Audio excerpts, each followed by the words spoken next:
अग्निर्मुखम् शशिरवीनयने दिशस्तु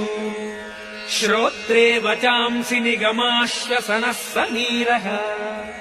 विश्वम् हृदम् धिर्युगलम् पृथिवी च यस्य श्रीकाళहस्त्यधिपतिम् शरणम् प्रपद्ये वेदा भजन्ति किल विश्वसितम् यदीयम्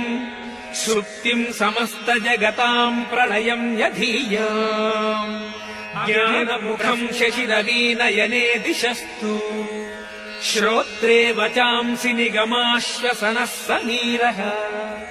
विश्वम् हृदम् धिर्युगलम् पृथिवी च यस्य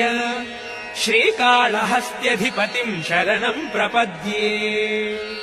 वेदा भजन्ति किल विश्वसितम् यदीयम् सुप्तिम् समस्तजगताम् प्रलयम् यधीयाम्